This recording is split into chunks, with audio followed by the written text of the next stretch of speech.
গোটেই বিশ্বজুৰি বৰ্তমান এটাই ভাইৰাছ অৰ্থাৎ এটাই কথা আৰু সেই কথাটো হ'ল কৰোনা ভাইৰাছ।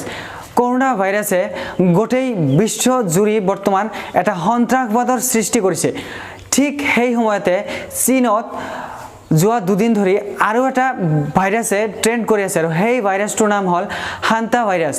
এই হান্তা ভাইৰাছত আক্ৰান্ত হৈ চীনত অলৰেডি এজন মানুহৰ মৃত্যু হৈছে। হান্তা ভাইৰাছত আক্ৰান্ত হোৱা সেই মানুহজন আক্ৰান্ত হৈ থকা অৱস্থাতে তেওঁ এখন বাছত যাত্ৰা কৰি আছিল আৰু এই বাছত তেওঁক অবিহনে আৰু টোটেল ৩২ জন মানুহ আছিল আৰু সেই মানুহজন হান্তা ভাইৰাছত আক্ৰান্ত হৈ মৃত্যুমুখত পৰাৰ সময়ত বাকী সেই ৩২ জন মানুহক টেষ্ট কৰিছিল আৰু টেষ্ট কৰি সেই ৩২ জন মানুহৰ ৰিপৰ্ট আহিছিল গোটেইকেইজনৰে পজিটিভ।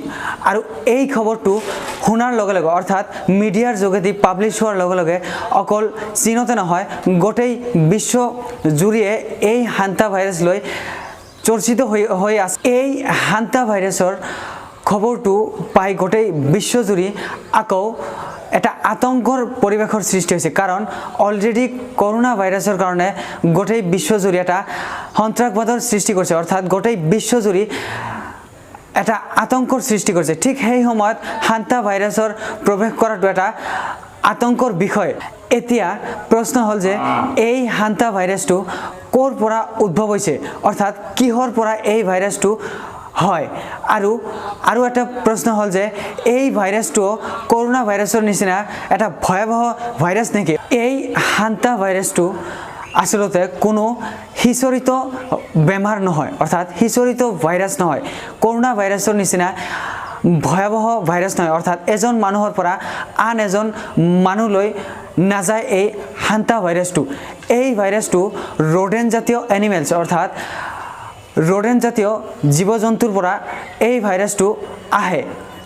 ৰডেণ্ট জাতীয় এনিমেলছ যেনে নিগনি, নেউল আৰু এনেকুৱা ধৰণৰ যিবোৰ জন্তু আছে এই জন্তুবোৰৰ পৰা হান্তা ভাইৰাছৰ সৃষ্টি হয়। এই হান্তা ভাইৰাছটো কৰোনা ভাইৰাছৰ নিচিনা এজন মানুহৰ পৰা আন এজন মানুহলৈ যাব নোৱাৰে। এই ভাইৰাছটো ৰডেণ্ট জাতীয় যিবোৰ এনিমেলছ আছে অৰ্থাৎ ধৰক নিগনি, এই নিগনিৰ থু, মল, পেচাব এইবোৰৰ পৰা এই ভাইৰাছৰ সৃষ্টি হয়। সেয়েহে এই হান্তা ভাইৰাছক লৈ ইমান আতংকিত হোৱাৰ কোনো প্ৰয়োজনে নাই।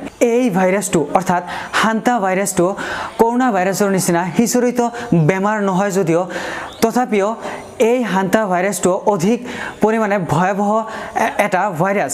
এই ভাইৰাছেও মানুহক মৃত্যুমুখত পেলাব পাৰে।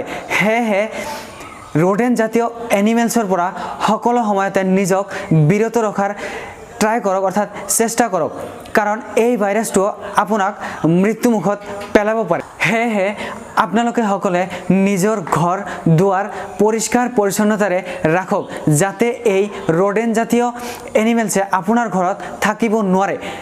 আৰু আপোনালোকে সকলে কৰোনা ভাইৰাছৰ কাৰণে যুঁজি থাকক অৰ্থাৎ অতি প্ৰয়োজন নোহোৱালৈকে আপোনালোকে কেতিয়াও ঘৰৰ পৰা বাহিৰলৈ ওলাই নাহিব।